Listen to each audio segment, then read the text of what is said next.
Alimentation, niveau d'énergie et humeur. Quel est le lien entre ces trois?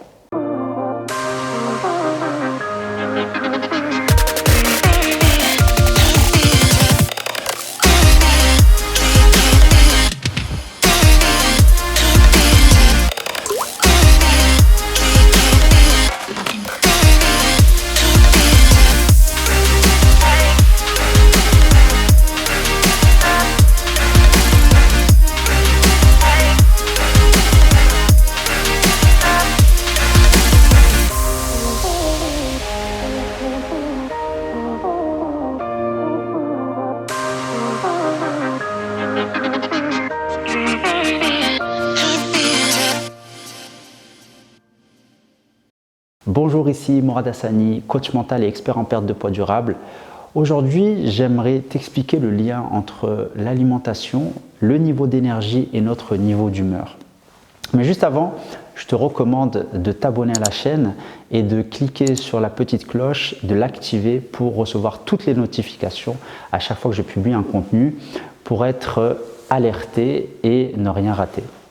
Alors, quel est le lien entre l'alimentation, le niveau d'énergie et notre niveau d'humeur?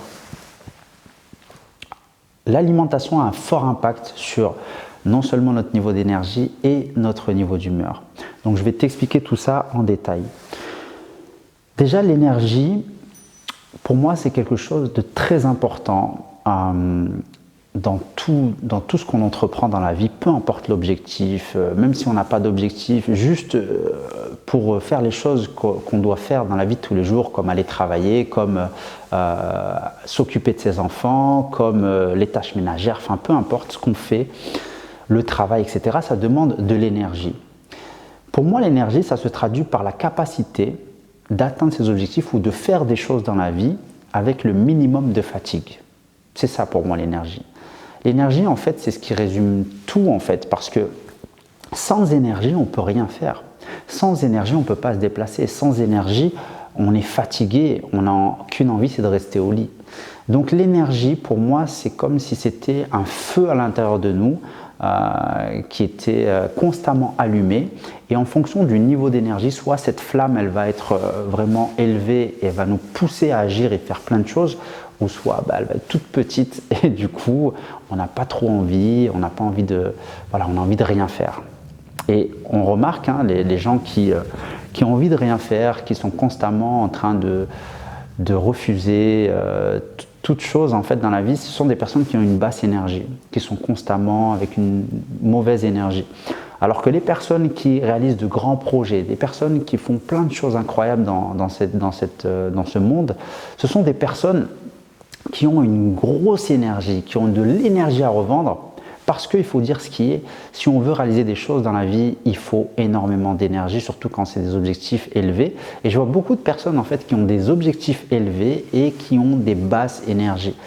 Et forcément, c'est compliqué en fait d'atteindre ces objectifs si on a une énergie qui est basse.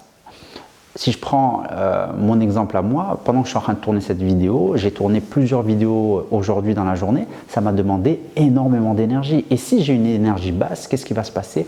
Je vais avoir envie du coup de procrastiner, de me dire ok, je tournerai la vidéo plus tard. Et du coup, ça va ralentir mes projets et je risque aussi de me démotiver et d'abandonner.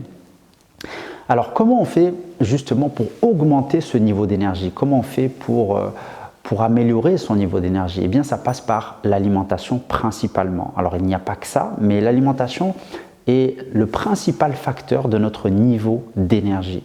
Et c'est directement lié. On le voit très bien, lorsque l'on mange bien et lorsque l'on mange moins bien, notre niveau d'énergie n'est pas du tout le même, c'est vraiment le jour et la nuit. Moi, quand par exemple ça m'arrive de me faire plaisir avec mes parents ou lors des fêtes ou lorsque je suis invité, je vais manger des repas copieux ou des fois parfois transformés, etc. Bien le lendemain, j'ai un niveau d'énergie qui est bas. Bon après, bien sûr, je mets des choses en place pour augmenter mon niveau d'énergie, mais ce que je veux dire, c'est que je ressens une différence vraiment flagrante entre lorsque je mange des aliments sains, frais, de bonne qualité et lorsque je mange des aliments raffinés, industriels, cuits et recuits, etc. Donc, surtout qu'aujourd'hui dans cette société, on est bombardé de produits industriels ultra transformés et même les quantités nutritives qui sont mentionnées dans les étiquettes restent uniquement de la théorie parce que avec toutes les transformations qu'ont subi ces aliments, la quantité d'énergie qu'il y a dedans a fortement diminué, la qualité est réduite fortement. Donc l'alimentation vraiment a un rôle très important dans par rapport à notre niveau d'énergie. C'est vraiment incroyable et c'est une des raisons pour lesquelles beaucoup de personnes ont une basse énergie, c'est principalement par leur alimentation et ce qu'elles mangent.